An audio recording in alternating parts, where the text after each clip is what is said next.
This would happen. You see, it always happens behind the scenes in the celebrity world. The old chums are the best of chums, of course, throwing their arms around each other, air kissing, telling each other they're the simply greatest, biggest of friends. But behind the scenes is one driving factor, and it's always about money and power. But money, more importantly, particularly when you're dealing with these two doyens, some people might say.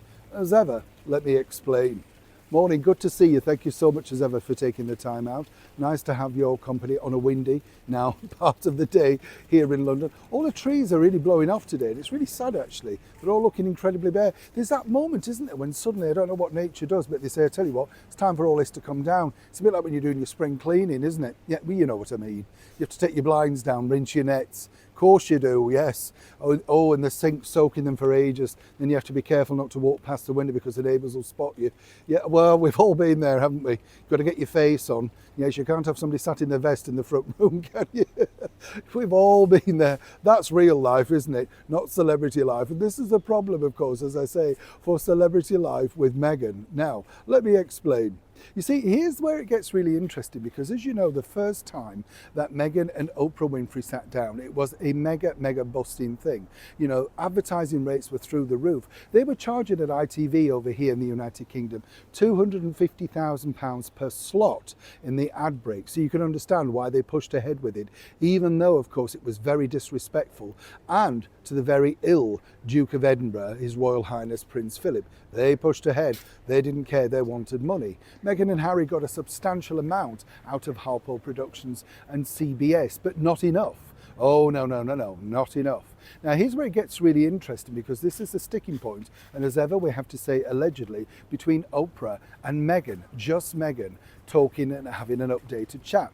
You see, Oprah Winfrey clearly doesn't care about whether it's true or not. She didn't care the first time around about the fake wedding and all that was exposed, but no, she didn't care. It was about ratings, right? So the bottom line is with the ratings is simply this. You see, what Meghan's woken up to, the fact is that this time around, there should be equal partners in the production.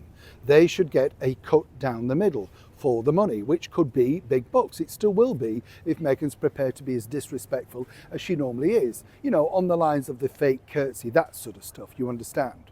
But moving forward, you see, Oprah Winfrey is the one that's always in control. Normally, she's the one that extends the hand of grace and she will interview you, whether it be Liberace, Michael Jackson, you know, Presley's, whatever. You get the picture. She always wants to have the control inside. That's why she's becoming a billionaire, telling you, poor people, how to live your life. You get the picture.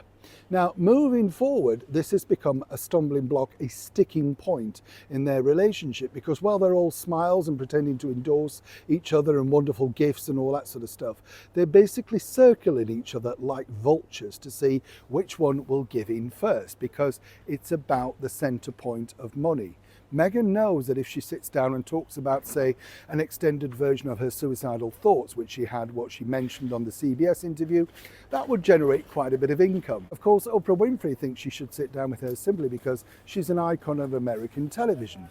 But now, Meghan's woken up and she wants pain, bucks, and this is where they're at. So while you may see all of those wonderful smiles and nice gestures on social media, behind the scenes, the vultures are circling. It just depends who crumbles first.